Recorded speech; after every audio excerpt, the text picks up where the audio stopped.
Thanks for listening to Creative Control. While I have you here, please consider supporting Youth Empowerment and Support Services, otherwise known as YES. Based in Edmonton, Alberta, YES provides immediate and low-barrier overnight and day shelter, temporary supportive housing, and individualized wraparound supports for young people aged 15 to 24.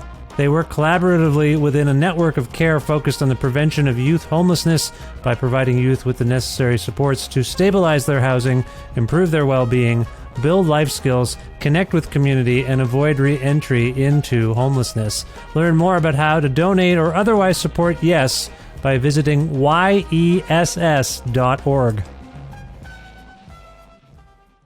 Hi, I'm Jed Bodwin, and I live in Wichita, Kansas. I am a Patreon supporter for Creative Control. I discovered Creative Control some years ago, I think maybe while looking for interviews with Tommy Stinson of The Replacements. And I stumbled across this conversation that Vish had with Tommy Stinson that was really insightful.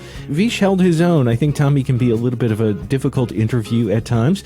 And it went really well, and it really got into some areas that I wasn't expecting. And I thought, gosh, I have to listen to more of this guy and his podcast. Yeah, sometimes I'm not necessarily a fan of the music or musicians that Vish will have on the show, but I always appreciate their creative process a little bit more, and more times than not, though, it does lead me to finding a new musical artist that I'm interested in, or to think a little bit differently about maybe some artists whose work I've overlooked. So, go ahead, and if you've been waiting at all to support Vish and Creative Control, now is probably the best time to do it. I know as a public radio employee here in Kansas, listener-supported broadcasting, whether it's podcasts or radio itself, really isn't a thing of the past. It's actually very much a thing of both the present and the future. So, yay Vish, yay Creative Control. To make your flexible monthly donation to Creative Control, please visit patreon.com/Creative Control today.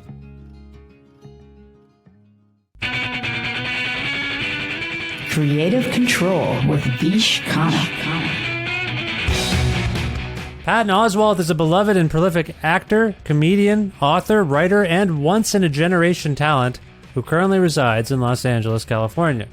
Originally from Virginia, Oswalt is an Emmy and Grammy Award winner and multi-nominee for other prestigious awards, which have recognized his work as a gifted stand-up comedian, performer, and writer over the past 30 years. To name but a few, his film and TV credits include starring or smaller roles in things like Ratatouille, The Secret Life of Pets 2, The King of Queens, Young Adult, Teen Titans, AP Bio, Seinfeld, Curb Your Enthusiasm, Zoolander, Mr. Show with Bob and David, Gravity Falls, and a whole host of other projects, including voiceover work for The Goldbergs and various popular video games. He has released some of the finest comedy albums and specials of this century, including my all-time favorite stand-up record, 2007's Werewolves and Lollipops. He has published 2 best-selling nonfiction books, has written comic books, appeared in music videos, and look, Patton simply works very, very hard. He's very, very good at everything he does. Please Google it. I can't do the whole litany and list of things. It's too much stuff. He's constantly working. It's all very strong. I love Patton, as you can tell by this intro. Please, if you need more information, look it up. I don't mean to make you do work during this introduction, but please. Anyway, he's just great. He does a lot of stuff. Ahead of the release of several new projects, Oswalt is performing at the 2022 edition of JFL Montreal on Friday, July 29th, and at Massey Hall in Toronto on Friday, July 30th. As such, Patton and I reconnected for a talk about his recovery from COVID-19 and touring the United States during a fraught, divisive time in its history as a country, libertarian nihilism and punk rebellion, why he made a statement before a show the night the Supreme Court repealed Roe v. Wade, pondering the comedic duo The Good Liars, and wondering how satire can function when hatred, ignorance, and classism are so intertwined, his perspective on why comedians love the Just for Laughs Festival in Montreal and how that festival has both set a standard and improved over the years, his brilliant turn in the innovative new film I Love My Dad, his role in the new Netflix adaptation of Neil Gaiman's comic book, The Sandman, the launch of his very own comic book series, Minor Threats, other future plans, and much more. A part of the Entertainment One network with the support of listeners like you, who follow and subscribe to this podcast and spread the word about it, and make flexible monthly donations at patreon.com/creativecontrol, which is the primary source of income for this podcast from me and my family. Plus in-kind support from Pizza Trocadero, The Bookshelf, and Planet Bean Coffee in Guelph, Ontario, and Granddad's Donuts in Hamilton, Ontario.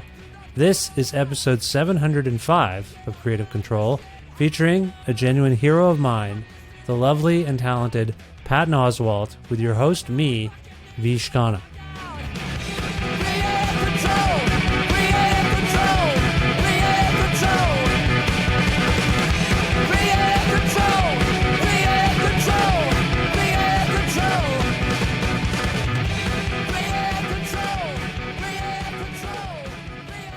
Hi, Patton. How's it going? It's going great.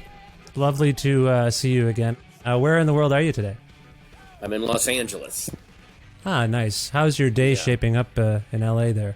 It's been a long one. I've been, I'm doing press all morning, so this is hour 2 of the press, and then I got other stuff I got to go film today, and so it's a bit intensive right now.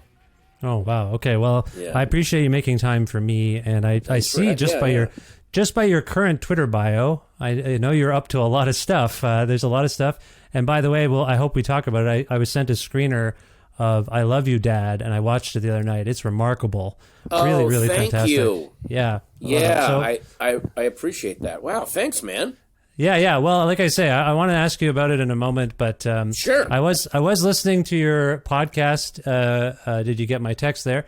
And I learned you had COVID. I want to say it was in June. If that's correct, how are you feeling? Yeah, back in June. I'm feeling fine now. I got it June 10th, tested on June 17th. It was gone, and so now I'm just kind of, I have this vague exhaustion, but that also might be from all the press death march that I'm on right now. So that could also be it.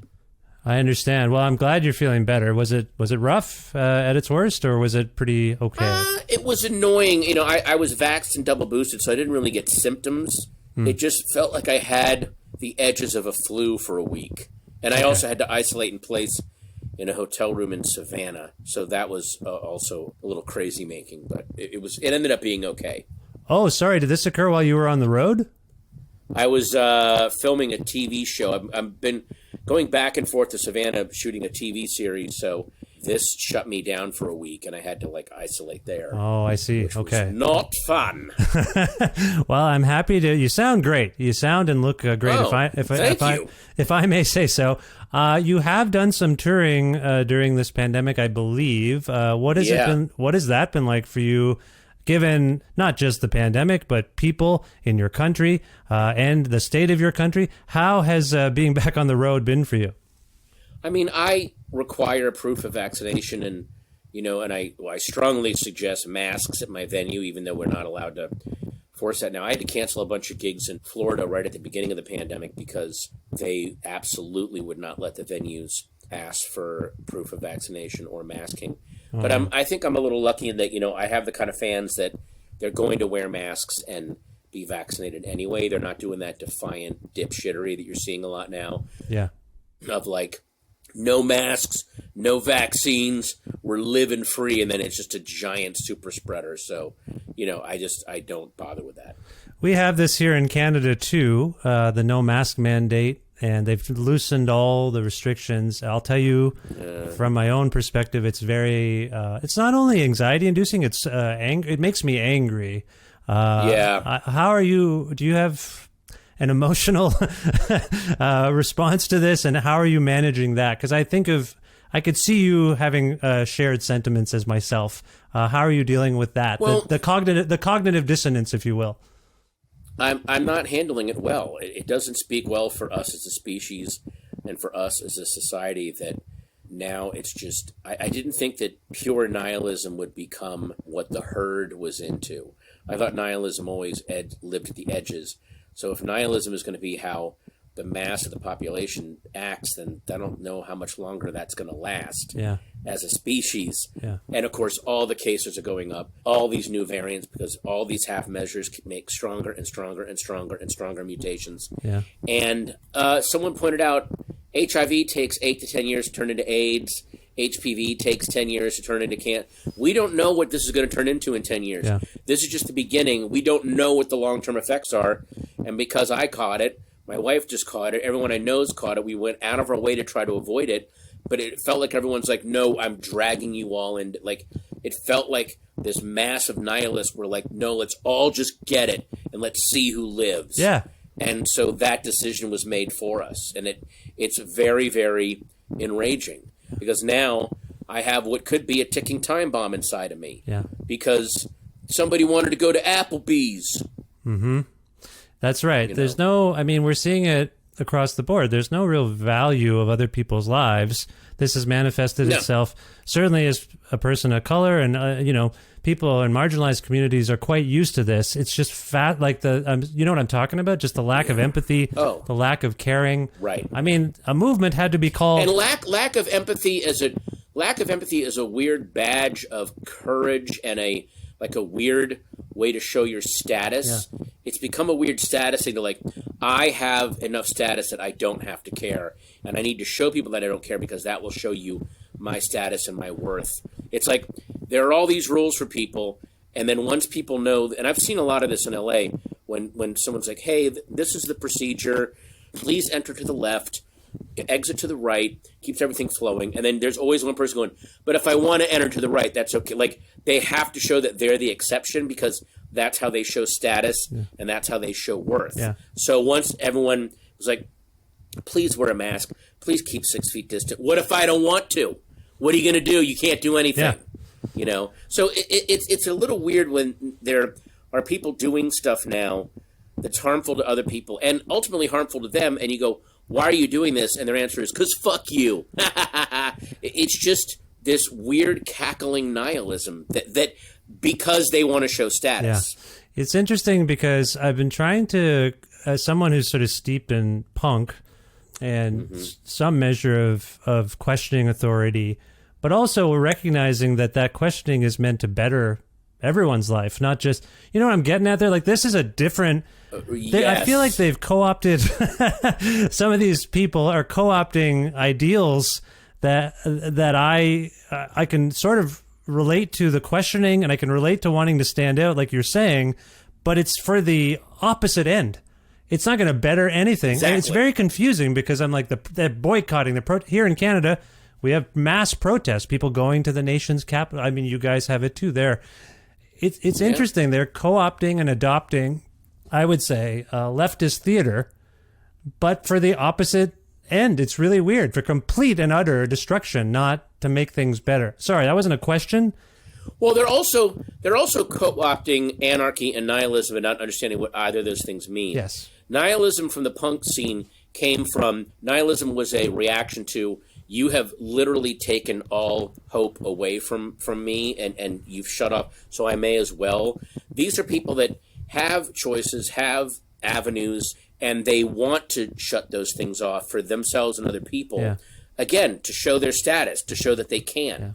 Yeah. And they want anarchy. Everyone that always yells about anarchy, they never understand what anarchy actually means. It's self-governing, and it ultimately turns into just survival of the fittest, the biggest and strongest win. Yeah. And the people that are always yelling for anarchy, I always want to go, you're the first that will die in anarchy. Yeah. You're asking for a system that you'll be dead because of it. Right. Do you know what I'm Absolutely. saying? Like you don't understand. I forgot who wrote this, but they said libertarians are like house cats. They completely are disgusted with a system that they don't understand and actually benefit off of. Yeah. That's what that is. I think I remember that it was a tweet that you're sort of paraphrasing, right? I think it was someone's tweet, and I forgot who said it. I did not say that, and I wish I remembered who said it. It was so perfect. I saw it too, for what it's worth, and it is an interesting time because people are able to articulate and express themselves in ways that I find because I've been dealing with the fact that satire and comedy isn't really the bomb it was for me in the past on some level. Like, it's just hard to figure it out. But you're on Twitter all the time. You're seeing people figure out ways. I see you share lots of stuff.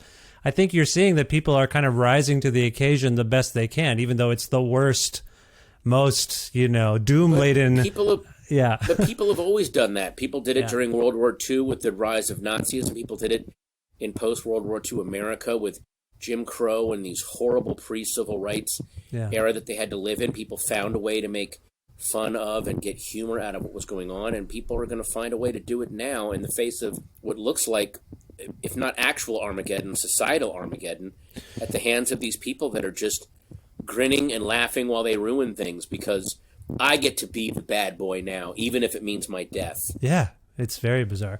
Well, I want to ask you about how this stuff has impacted you in your work as a comedian. You are not usually afraid to address what's going on in the world in your act, which I have always loved and appreciated. And I know you've got, the occasion for us talking today is you're going to be at JFL and you're going to be in Toronto. You're coming to Canada to do some comedy. I don't want you to spoil anything, but in a general sense, is the state of your country in particular and the state of the people we've been talking about, is it entering your comedy? Will we experience this if we see you live? Yeah, a little bit. I mean, you can't. If I only talked about what was going on in my country and in the world, I think my act would be unwatchable. So I don't do that, but I do acknowledge it, because if I completely didn't acknowledge it, it would feel like I'd gone insane. Yeah. So what I'm trying to do is I'm trying to give you guys a little bit of breathing room, and maybe poke a couple of jokes at what's going on that will maybe give you some perspective or some courage, but I can't dwell that deeply on it. Okay. I want to read people listening something that you posted on Twitter on June 25th. It stems from an opening statement you made. I believe this is when Roe versus Wade was overturned. Is it okay? I have it here. Yeah, go ahead. Yeah, please. So this is the quote, and again, you attribute it to yourself. My show tonight is going to be extra silly and goofy, because if I get within a mile of how I'm really feeling right now, no one's going to have any fun. So if you are one of the people cheering the death of Roe versus Wade today or yesterday, rest assured there's nothing in tonight's show that will offend you or make you walk out. But also know that I absolutely despise you. This hour-long sanity bath isn't for you. So, first of all, Patton, I can appreciate why you'd feel compelled to say that and share it on Twitter, and I can also appreciate that your fans of yours would be aligned with such a statement. But can you expand upon why you chose not only to say this, and I don't know if you said it every night after that, why you chose... I just said it that one night. One night, okay. So No, I said it 2 nights. That night and the night after, and then that was it. Okay. So can you expand upon, like I say, I appreciate it. Your fans would get it. Can you expand upon why you chose not only to say it, but share it on socials? I'm just curious. Well, I didn't really... Other people had written out what I said that were at the show and were posting it, so I just reposted it. And it was, I didn't know that it would catch on like that. It was how I felt in the moment. It was one of those, I just want this to be part of this show right now. But yeah, I do think that when you're celebrating terrorizing other people and taking away people's freedoms and people's liberty, their ability to make choices, and your reasoning is because fuck you. Yeah. I mean, that was a lot of people there. Like, I was watching people on Twitter, a lot of these pro-lifers weren't, but I care, but they were just like, 'cause fuck you. Like they just, again, I suddenly matter in the world because I took something away from someone. I don't matter any other way. So I'm like, if that's how you're going to be, then you have to know that you don't get to walk around. Then own that. If that's how you're going to be, then own that. Know that people fucking hate you. Yeah. And keep grinning through all that hatred. Hey, Brett Kavanaugh, you're going to have to sneak out the back of a restaurant and miss your fucking dessert. Yeah. Because people are angry that you took women's agency away from them. You're going to have to miss your dessert, Brent. Sorry. Got to miss your dessert. I hope you're okay. Because like you were saying earlier, a lot of these maggots think that we're punk rock and we're the new... And then everyone that they have worshipped throughout the years, they find out hates them. Yes. There's nothing more fun than watching these people realize that, like, hey, Rage Against the Machine was like, I went to their concert last night, and like they're saying like all the stuff about against us pro-lifers. I mean, what the fuck? What the fuck? When did they get so woke? And it's like, oh, dude, like everyone that you esteem, everyone that these chuds have loved throughout the years, that Arnold Schwarzenegger and Rage Against the Machine, all fucking hate them. Yeah. All of them fucking hate them. Yeah. When Bill Burr went on and his Bill Burr Friends Who Kill and just rips into Kyle Rittenhouse, and LA's like, what the fuck? What happened to Bill? It's like, no, he's always hated you assholes. Yeah, right. You just couldn't see it. Right.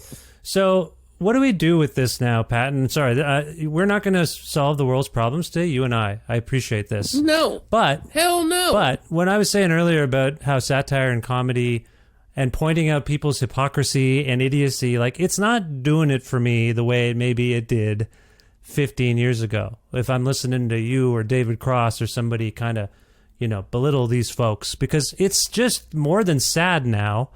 As you mentioned, it's affecting everyone. It's killing people, this idiocy. It's not... Well, it was also because before Trump, there was a sense of shame about, I don't want to be racist. And now it's like, no, I'm going to double down on everything. Look, this is something we're going to have to live through. This is a generation dying out, and this is their last howl. These are the baby boomers. This is their last temper tantrum, and we're going to have to live through it. But you see, then you see a Proud Boy, an Oath Keeper, rather, I think it was, in a Descendants T-shirt in Congress, and that's not the baby boomer. That's probably someone of our vintage. Then you're like, okay, and it's spawning, because you remember going to school, and there was the one kid that couldn't get along with the other kids, and he was friends with all the adults and teachers because he wasn't. I mean, that's basically Jesse Waters on Fox. Jesse Waters was the guy that the other kids could smell a narc a mile away, so he just started hanging out with the fucking adults, and they're like, "Wow, you're so wild and funny." He goes, by default, yes, he is. He's the wild, funny guy on Fox, but he's a fucking stiff, and he's a total doorknob tattletale. So there's no. There's always going to be those people that just didn't fit in, or they weren't immediately popular, so they just began resenting everyone. Yeah. Ben Shapiro desperately wishes he was cool and funny. Elon Musk was going to spend $44 billion to force people to say that he was funny. Yeah. That hurt is a very real thing, and it has driven a lot of evil shit on this planet. So, there's always going to be that, and again, the Descendants tweeted out, "Fuck these guys." I don't know why that. Take that fucking T-shirt off. Fuck you. And I'm sure that guy was like, "Those are my heroes." Well, they fucking hate. I mean, there's that great interview with Bruce Springsteen where they mentioned Governor Chris Christie. Yeah. And who worships Springsteen, and Springsteen is just motherfucking him. Like, guy's a fucking loser, just laughing. Is that like? That's what if you're going to live like that, that's what your fucking heroes are going to think about you. Yeah. I think what I'm hearing more and more is an articulation that people don't really know how to fix these things by voting, by the processes in place. And that's kind of where I'm at. Like, I follow these guys, the good liars. I like them. But then when they highlight how dumb these people are, I'm like, we know they're dumb. Yeah. Like, clearly, what do we do? It's a little depressing. It's like, I love the good liars too, but after a while, it's like, why aren't we helping these people not be as dumb rather than carting them out like sideshow freaks? Exactly. Maybe try to educate them. I mean, somebody along the way didn't care for this person, didn't take the time to help them along, and they got left behind, and everyone was okay. And probably progressive liberal students, smarter students, made fun of this person and made them even angrier and more isolated. So if you can, try to bring those people along. It's the people that, what I'm talking about are the people that know better, that actually are smart enough. When someone like a Newt Gingrich is like, well, climate change is still up in the air. He knows that it's real. He fucking knows that it's real, but it makes him money to go, we don't really, it's the science, because he's got to please his fan base to keep the money rolling in. That kind of cynicism is what bothers me. Well, and I will say, as I know it's very difficult to have empathy for people who are supporting evil, if not evil themselves. Like you say, they might just be ignorant. But what I see on display is a different kind of marginalization than we tend to talk about, because we focus more on, I think, in the left, we really focused on racism or transphobia or these sorts of things. And when I see these folks, I see pain and hurt stemming from economic disparity, classism, lack of education. A lot of their lashing out and belief in conspiracy theories seems to be because they feel like they got left behind by the intellectuals, right? Like the education system. Yeah. So this is where I'm like, this is just sad now. I can't laugh at it anymore, is where I'm coming from. No, classism is the thing that they use, racism, homophobia, transphobia, as the smokescreen, because if they can keep us all fighting each other, then we won't start fighting them. Yeah. The people that sold jobs overseas, the people that exploit workers. Yeah. And it would, some people like the Reverend Barker are trying to bring everyone together. It's trans people, it's gay people, it's white, straight, working class. You are all being equally exploited, and they're giving each of you a thing to punch at each other on so that you won't turn your focus on them. Yeah. And it's always been there. I know. I think it's frustrating because it's maybe more obvious to people like you and me, and then, like you say, these people get carted out, and they think they're fighting a good fight and saying the right thing, and clearly they're not. So it's frustrating for me. Anyway, we have these problems in Canada too, but I want to leave America for a moment. Mm-hmm. I'm not sure if Canadians realize how big a deal JFL is to comedians from around the world. Does it stand out from other festivals for you? I'm just curious. Yeah, it was always a big deal for me. I remember back when I started coming in the 90s, it just felt like, because not only was it a great place to showcase yourself, but for me, who I genuinely love comedy, I love watching it as much as I love doing it. So it was a great place to go see new comedians or see comedians that you knew and get to look at all their new stuff. Once you start becoming a touring comedian, you don't get to see your friends as much because you're all headlining and doing stuff. So getting to check in with people and see what they're working on and see all the new, angles that they're bringing into things that you missed. It's always, that to me was what was so important about it, I get to check in with the community. This is great. Is it different from other festivals in that regard, though? No, but it was the one that kind of invented it. It's the template. Oh, is that? You're at the really the thing that built that template that other festivals go off of. I see. I didn't realize that. Yeah. I even living here, I know it's a big deal. And I look at their lineup, and like every giant comedian is there playing, performing. So I know it's a big deal. But I just where are there? There's one in Aspen, and there's some probably in California. But I don't know. I just wanted your perspective on it because you've probably done all of them. Other ones have popped up and they've never really lasted, and this one has. Right. Aspen was there for a while. There was a great one in Portland. I think Aspen's gone. Oh, okay. I think the Portland one's gone. So, they just did this Netflix festival. We'll see if they do it again. But the Netflix was but it was, again, very much like JFL they kind of invented the template. Right. Okay. That's interesting to hear. That other festivals either copy or rebel against. But if you're rebelling against something, you're still acknowledging that template matters. So all of that was there. Are there aspects of, as a music festival fan and a comedy festival fan, there can be conventions that you're like, why are they doing this? What is going on? Is there anything about festivals that you're like, what the hell? Why are we doing it this way? I remember early on, and I think that they've refined this, but I remember especially during the New Faces, I was there one year, and New Faces is when like young comedians are really hoping to make, and for some reason it had been scheduled at the same time as like some way bigger acts. Or I remember I was at this restaurant and all these Comedy Central executives were around this big banquet table eating, and I was like, the New Faces is going on right fucking now. They should be there watching it. Like, especially New Faces should be scheduled. I think they've refined it and they've fixed that, but I remember going, that should be made the most convenient and the most like user friendly for TV executives, for development people, Right. not just to send their assistants, for them to go. Right. Okay, that's a good You know? point. Yeah, I've heard Yeah. that actually from some people wondering why new Yeah. faces might be relegated in such a way. I want to jog your memory a little bit, and I'm going to stall by asking a longer question. But I want your. Okay. I'm wondering about fond JFL memories. So as your mind is churning, can you think of anyone doing something particularly transcendent, or even for yourself, if something magical happened at JFL, or someone breaking through, like you said? Can you think of anything? Does anything come to mind when you think of like, holy shit, that thing at JFL was like one of the greatest things I've ever seen? I think I've stalled substantially enough. Has this helped you? I mean, yeah, there's combinations of those things. I remember watching the Danger Zone, which was Mark Cohen's show, where he would have like Bob Odenkirk and David Cross go up and do sketches, Sarah Silverman. It was just very, very loose, and had that feeling of we can maybe start messing around with the boundaries of what stand-up is at this point.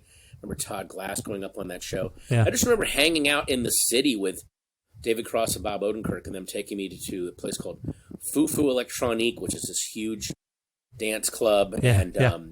But they were playing like Fugazi's Waiting Room. Oh, Like nice. in the dance club, and everyone's like hopping up and down. I'm like, this is fucking fantastic.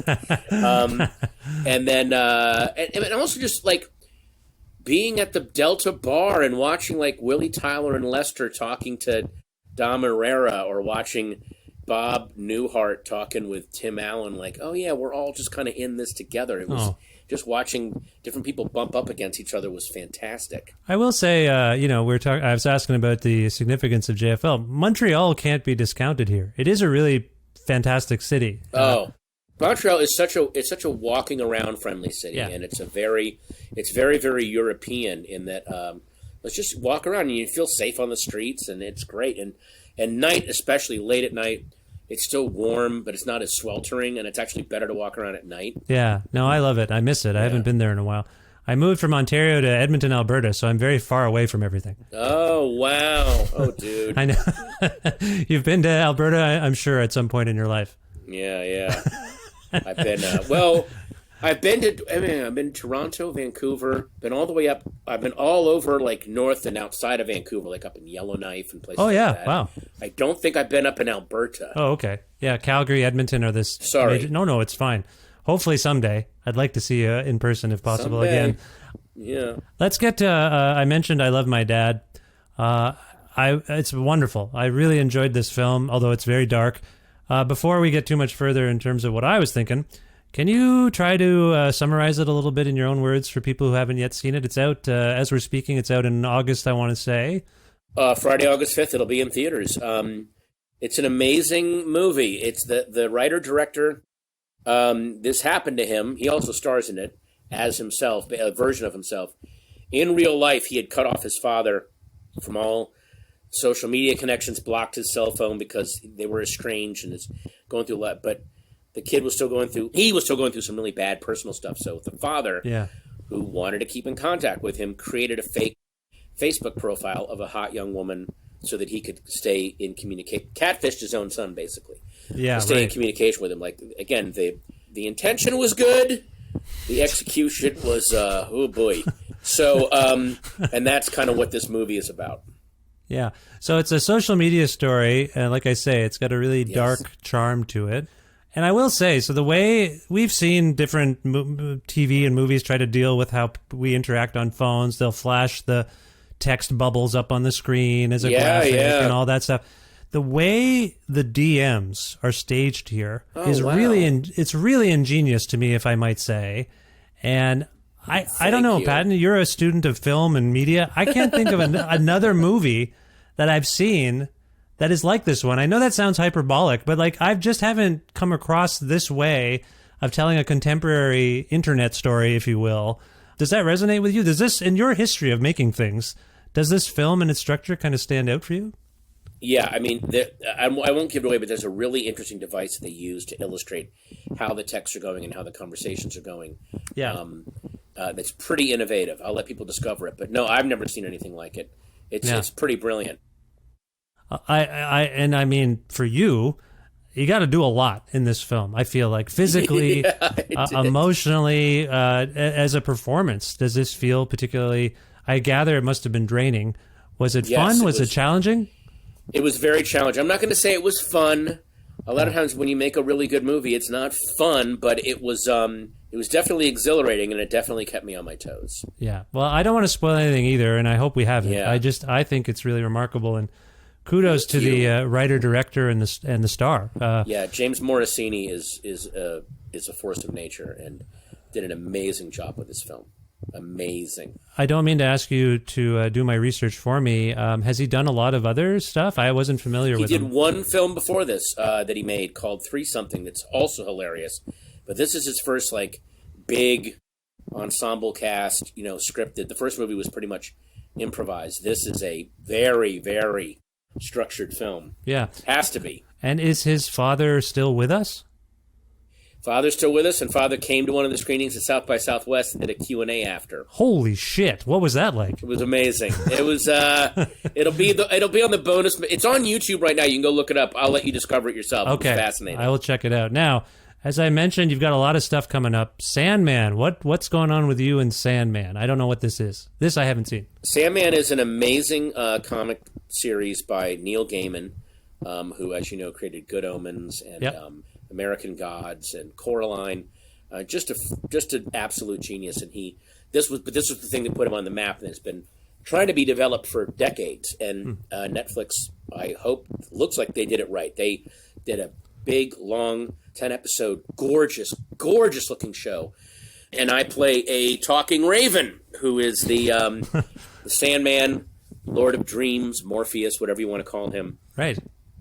Always has a raven with him, and I'm the raven. I'm the raven that talks to him. Now, is it not animated? Is it? What's this? No, this is live action. Okay, are you in it, or are you playing an animatronic? I'm the voice. I'm the voice of the parrot. You're not in a raven suit, flapping wings and stuff. No. I was never in a raven suit. You've also got some new specials I see coming out, and I think a record. Are those related? Well, yeah, the record will be the specials. September. In September, my new Netflix special drops. And can you tell us what it's called? I don't know much about it at this point. It is called. Well, they're going to announce it soon, so I can't say anything yet. All right, fine. That's fine. I have to hang back. I'm sorry. When was it captured, if I may ask that? I filmed it in May. Oh, 2022. Wow. Okay. Yes, exactly. Very fresh. Okay, that's great. Turnaround. Yeah, I was just watching.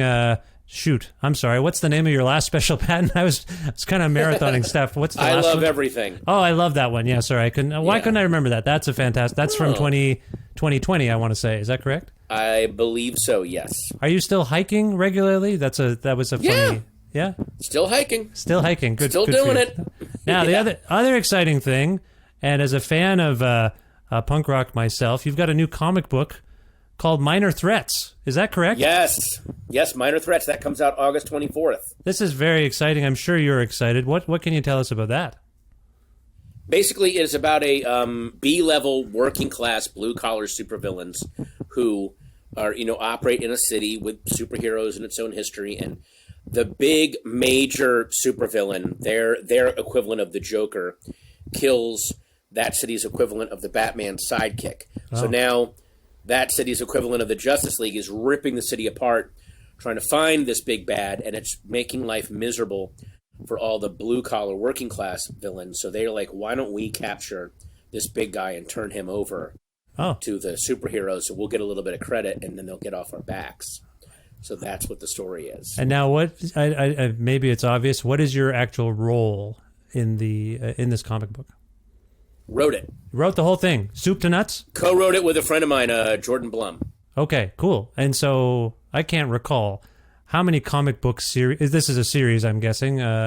Finite this is series? A series, yeah. Yeah. How many such things have you done over the course of your career? I've done stuff for DC, Dark Horse, Marvel, single issue, stuff like that, but not like a whole series. So this is something different. Now, the name, as I alluded to earlier, is going to stand out for people like me who like Ian MacKaye and Fugazi, and of course his band Minor Threat. Is this obviously a nod to that band name, or no? It was literally I was talking to a cop friend of mine about what do you call like the low level skells, and that was one of the slang names was Minor Threats. Oh. Now I don't know if that's off the band, but it's I mean I'm aware of Minor Threat. They're an amazing band, but I wasn't doing it as a nod to them. Okay, all right. I just was clarifying because I know you are a music fan generally. Are you still? Yes. Do you keep big time. listening to things constantly? Are you still? Constantly listening to new stuff. Yeah. Are you going to shows? I'm still not really ready to go to a lot of shows. No, not ready to go to a show anytime soon.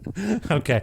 Well, that's not going to be happening for a while. Sorry. So this is a quite an impressive litany of projects. Congratulations. Congratulations on all of it, if I may say. Anything else coming up next that we should be aware of, or have we exhausted You nailed it. That's everything. You got them all, man. All right. Well, yeah. I just want to tell you, Patton, I'm a huge fan, as you may or may not recall, and it's a pleasure to get to speak with you. And sorry, I didn't do the plugs. People want to learn more about you and what you're up to. Where would you like to send them on their phones and computers? Well, you can go to PattonOswalt.com. You can go to @PattonOswalt on Twitter, @PattonOswalt on Instagram.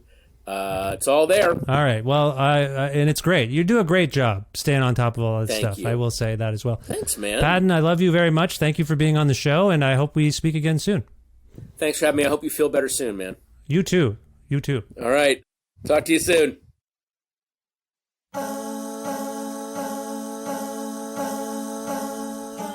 I have to say I've had the great fortune of speaking with Patton Oswalt, I think 3 times before formally, maybe 4, 3 or 4 times before formally, and for interviews. And this was my favorite one, and it's the first one for this podcast, so I just want to say I'm very happy and grateful for the time that I got to spend with Patton. So if you're listening out there, Patton, thank you once again for appearing on the 705th episode of Creative Control, which is part of the Entertainment One podcast network and is available wherever you get your podcasts. If you can't find an episode you're looking... By the way, the rest of this is not just for Patton. I know I said it seemed like I was talking directly to Patton there for a second. This is for everyone else.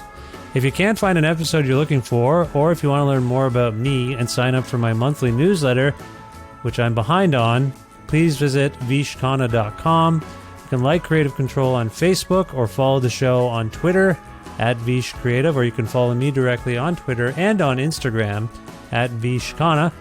Also, please visit patreon.com/Creative Control to make a flexible monthly donation to sustain this podcast. That is the primary source of income that I receive from making the show and doing all this work.